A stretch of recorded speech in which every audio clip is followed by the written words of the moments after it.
And welcome, Hello. Clyve. Whereabouts are you in Australia? I'm in Sydney, and as you know, we've just switched over to daylight saving. Yes. And despite the apparent supposed influx of spring, it's raining. It's been raining and quite cold since most of this month, really, or the last 2 weeks anyway. Yeah, we've had a lot of rain in Brisbane, like this week, and it's just gone cold again, although today looks like it's going to be hot. You know, we just go to drop off and the sun beats down and you think, oh, all the evaporation. Yeah. What's cold in Brisbane? What temperature would be cold? So if it's 26 or below, my daughter wears trousers or takes a jumper. It's a top of 19 today down here. Oh, no, I think we get a top of 29, so that counts as a warm day. That's lovely. That would be a warm day in Sydney. So if people aren't familiar with your work, you're a historic romance writer with many titles under your belt, and Always a Princess is out now? It is. It came out on September 8th, and I have a Christmas one coming out. I got the release date yesterday from my publisher, November 19. So just as well it's written. Yeah. I love the covers. The beautiful cover of Always a Princess. Oh. And I love it. I'm rather in love with the heroine. She's very easy to love. Well, she has to be. She's a romance. She's a heroine in a romance novel. She has to be lovable. But she's lovely. Oh. She's young and strong and smart and sassy. Set in the Regency era, and she's Romany or Gypsy, which was the take on it I wanted to do ever since I read Emma, where there's a little incident in the book that I didn't like, where it's written in a way that clearly does no favours to anyone. It's English. I hesitate to call Jane Austen out about it. It was 200 years ago. I'm not saying that makes it right, but it was 200 years ago. And I come from a marginalised people with an oral tradition, and I know what it's like to be, even the term marginalised. It literally means you have less room to speak and be seen and be told in your stories. And so I started doing some research, and this character evolved. And she just became better and better and louder until she spilled out onto the page. And I think that's pretty much how most writers write. I think so. Sooner or later, it just says, enough, I'm coming out. Yep. Oh, and there's an amazing history. I taught in England for a while where we had a strong traveller community. I don't think it's well understood in Australia what it's like over there. Yeah, I know. I had an authenticity reader or sensitivity reader. She read it. You did. She's from that background, and she said, I like how it's just because when you're from another culture within a culture, it's not a big deal if it's in your lived experience every day. It's not as big a shock to you as people think it would be. So to her, she doesn't walk around going, I'm Romany. She just lives, and people go, oh, there's a Romany girl. But they think that because they're not one.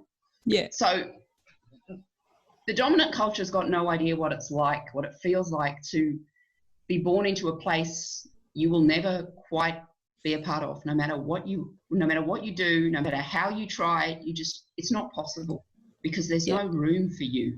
It was never made with room for you. Yeah. And I think that's an experience people who haven't had it don't quite get. I was born in South Africa under apartheid, and we left when I was very young.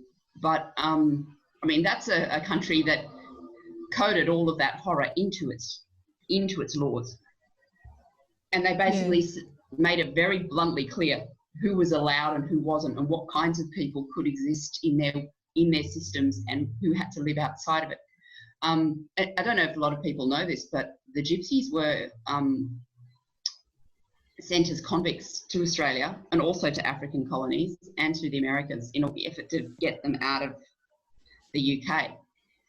So that's how some of certainly that's how the Australian community began. And that's, there was just always people trying to push, this is our space and you can't have it.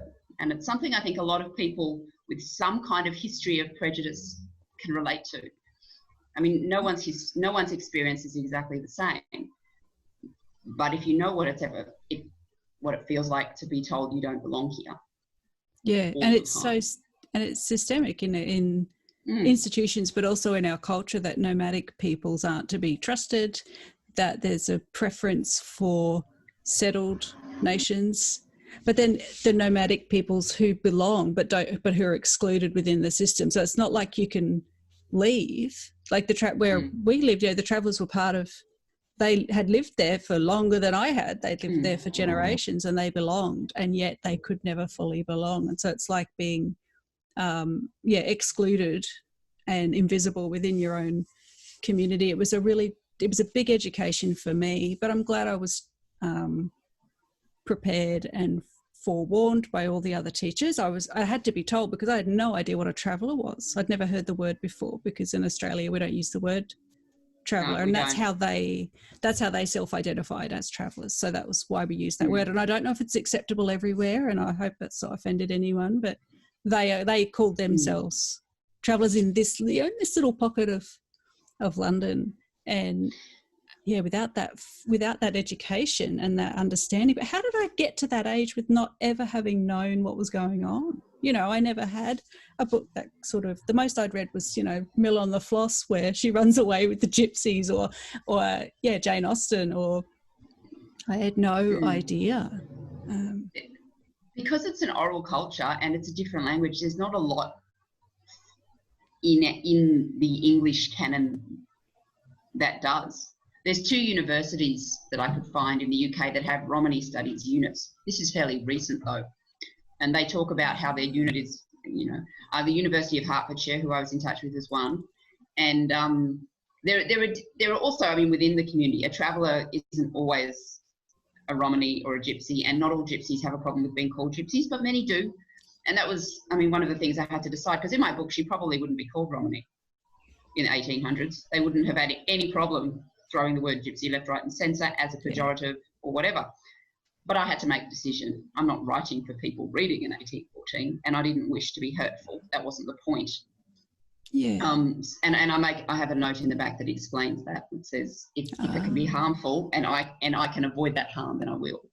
Well, we get to rewrite now. We do get to write back to that history and write back to the centre and say and do. So that's I love that, and I love that you've got the note in the back to explain the reasoning and the history behind that. That's great.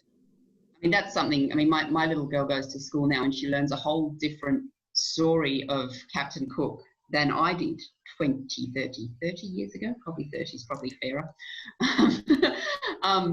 Because it's not told the same rather simplistic British way it was told to me. I came here from England. I wasn't born here. So none of this was known. Most Aussie kids kind of knew there was Captain Cook, there was the First Fleet, there were penal colonies, and there was a rum rebellion, and hey presto, here we are.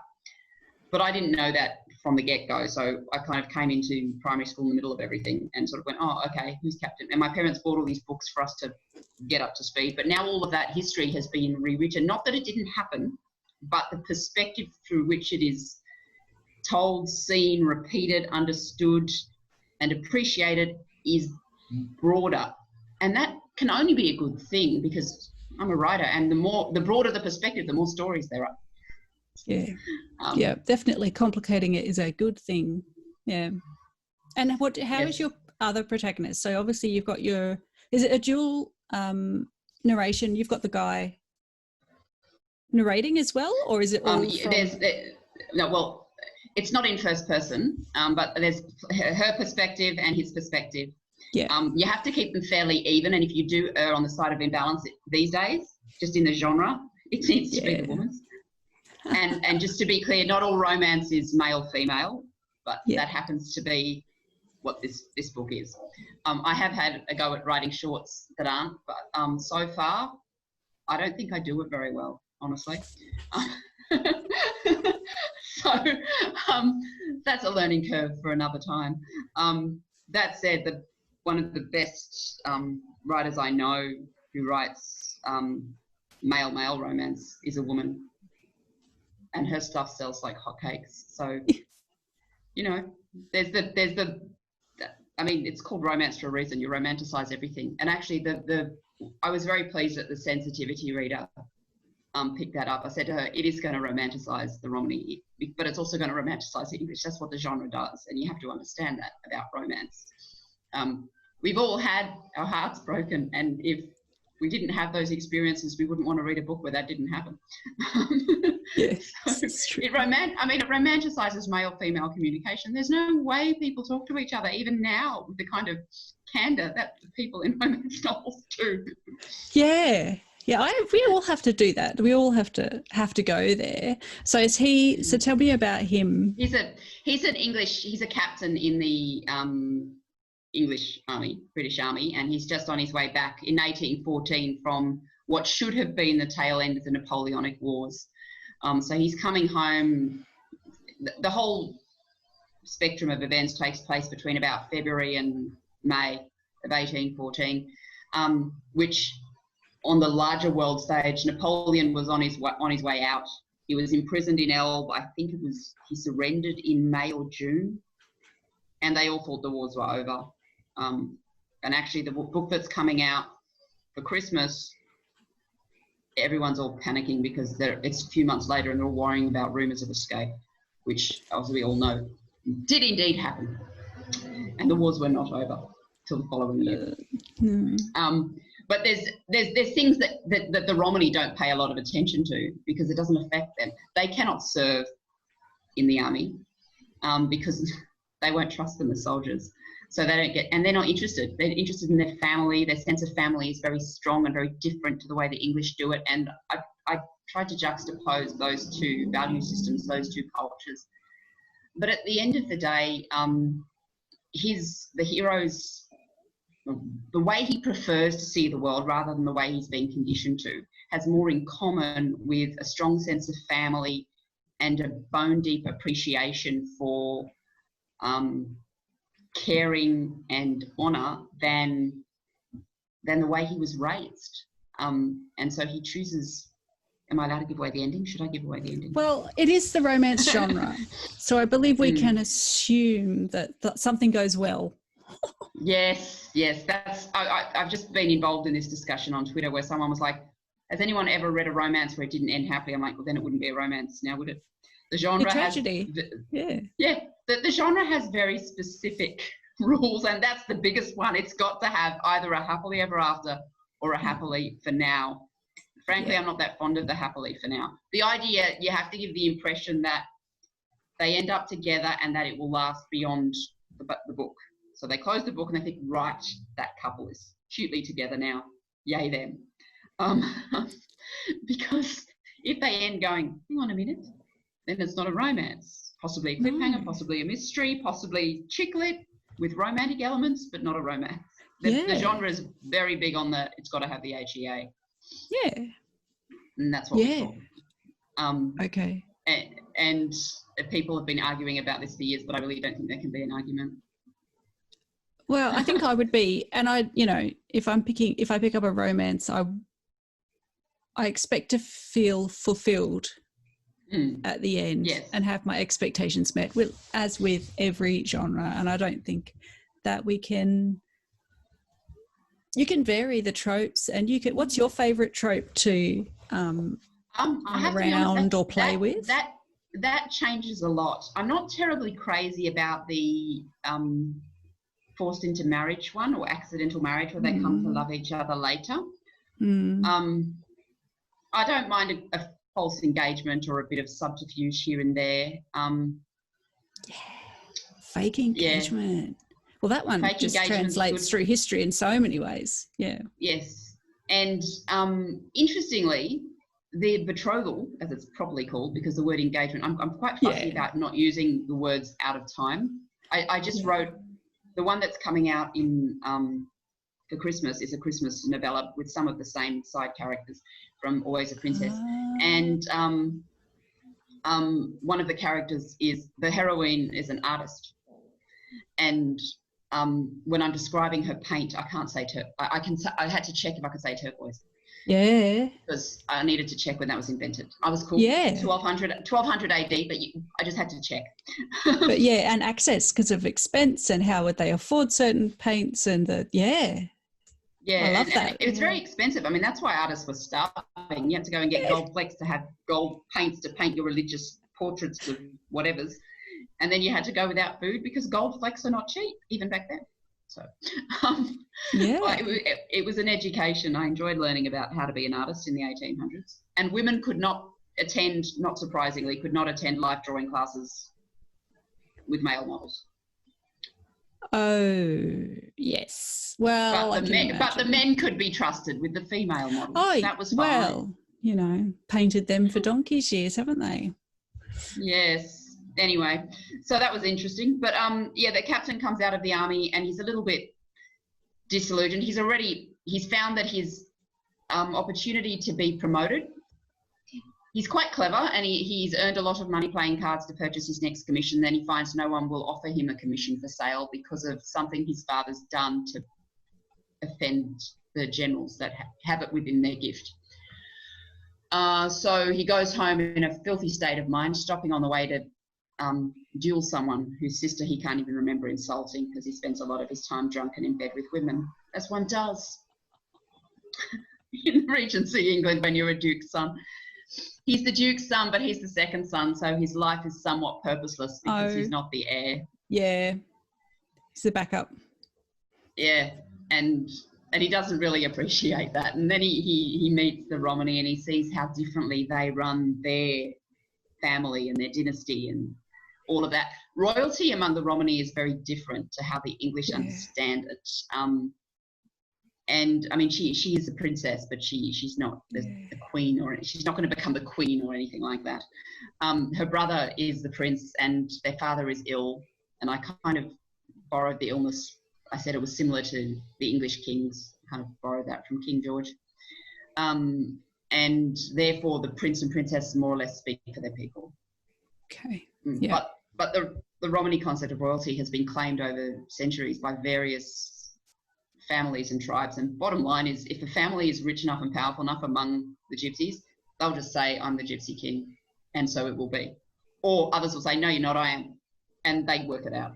It's not quite the same as, oh, you've been ordained by the church and we've got 17 generations of you on the throne, and the complexities of things like War of the Roses and all of that. That's not how the gypsies did it. No. So it was very much a case of trading and negotiation and discussion and respect, and bottom line is if you weren't considered worthy to speak for the people, then you weren't allowed to, which is very different from inheriting the ability to speak for a nation, regardless of who you are. Yeah. Correct.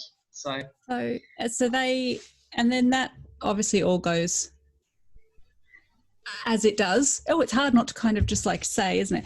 But and all that historical detail is just fascinating. It must be, obviously you do a lot of research for all your novels. And was this part of a trilogy? Is this standalone?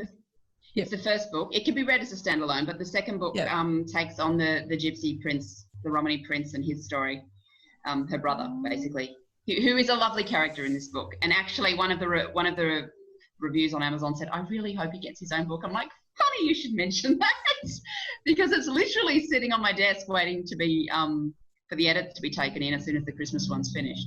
So it's there. Well, I'm so tempted. 2 of my children have Romany blood, even though they're not part of a culture in that way. But one day they might ask things, and that's not really a reason. Except for that, I just find it all fascinating, and I'm so jealous because I'm like, how come they got that and I was always the one more obsessed? That's a bit unfair. And they've got the beautiful brown eyes from our family. It's like, anyway. So the one for Christmas is a novella. Le Salon du Noël, the Christmas Salon. It's the first Paris Salon since the wars. It's a fictitious exhibit, but it's obviously based on the Paris Salon that's held every summer in Paris, although this time it's being held at Christmas. And my lady artist is exhibiting under a male identity because she makes more money that way.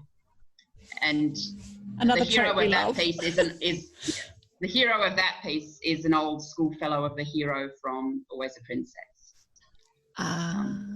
So they are all linked up, but it's not the second in the trilogy. I'm just getting it right in my head because I found it. Yeah, it's a little side story. Basically, when the Duke interfered with his son's ability to get a commission, he did it by causing a scandal in the general's family and threatening to expose him. And that scandal involved his daughter, who has been sent to the continent. And the man who's in love with her is trying to find her. And he doesn't know that she's pretending to be a male artist, painting all these pictures. And he assumes, quite as one would in those days, that she's become mistress to this Frenchman. So he goes to find this man all ready to call him out and duel him to the death. And, of course, it's not a man at all. Right. It's a pretty good setup. Fabulous. Now, that's a meet cute you don't find in modern day. Yeah, pretty much. So what years do you spend normally with your... Oh, look, and I'm supposed to be stopping, but I just have to ask, though, anyway. The years that you span in your writing, do you normally stick to the one period? Because obviously the amount of research that goes in, you love it, and it's about a passion, isn't it? You have a passion for this era, and where does that start? Is it like 1789 or... The Regency era actually starts very late 1700s. I'd have to check. Yeah, there's Regency, and then there's the slightly expanded Regency period, which gives you about 30 years to work. But the Regency proper is only 10 years when he took over from his father. George took over from George. Because he ruled as regent while King George, everyone's heard of King George went mad. Yes, he did. Yeah. And then while they passed an emergency act of parliament. They're so zippy, and now they can't even get, COVID release packages through. Just side point. Just saying. King goes mad, everyone's onto it. Virus infects the world. Oh, well, let's see what we can do and form a committee. Yeah. Anyway, and his son had to rule in his stead, and they had to pass a special act of parliament to make that possible because they'd never come up against that before. And then when his father eventually did die, he became king and ruled in his own right, but he'd already been pretty much making decisions, him and parliament together, for some time. And that period sort of runs into what's called the Georgian period now. So it takes you up to about 1830, but the proper period in which the regent reigned in place of the king is only about a 15-year period between about 1790 to about 1810, 1811. I'd have to check that. Wikipedia will have to teach you. Interesting. But I wrote the era because I knew it really, really well. But there are other periods I'm into, and I plan to look at something else in a different era next year. I just need to finish my trilogy. I feel like my life is going to be permanently... That's a lot of writing. It's a lot of writing. Yes, the research is the fun part. The thing is, once you've researched one period, you can get a lot of material out of that. I mean, I did all this research and I've gotten 3 to 4 books out of it. That's not bad. No, I think it's amazing. And I have to keep checking things because I forget, and there's only so much you can do with Post-it notes. But generally speaking, I have a good sense of the time and what was done and what wasn't done now. And you can work, once you get into a period, there's a lot going on. And I suspect if I did another period, that would be the same. I'd be able to research the period quite well and do another series from it. So. Oh, it's fascinating. And sometimes I just run out of ideas. Like, I've been asked to do a short for an anthology next year set in the Regency period. And I'm like, I'm not sure I can come up with another idea. I'm sure I will. You will. One of those side February. Characters will become less sidey and just be like, me. I have something else to say. The hero from Always a Princess has a rather clever and slightly sarcastic valet, of whom I'm rather fond. And I think it's about time that valet got his jollies on. There you go. Haven't decided who, with, or why. Well, I think that sounds like a fascinating idea. Do the ballet. I'll have to do our formal sort of ending, but it won't. We'll still be in a Zoom, but we'll say goodbye. So I'll stop the recorder because I've got like 2 minutes before it might do something and kick me out. I don't know what. I'm on a different Zoom account now. It doesn't do anything. I've done meetings that have gone hours over time. It doesn't do anything. Yeah. I don't think. Okay. But thank you so much for coming on AusChat. It's so wonderful to meet you. Another stuck to me.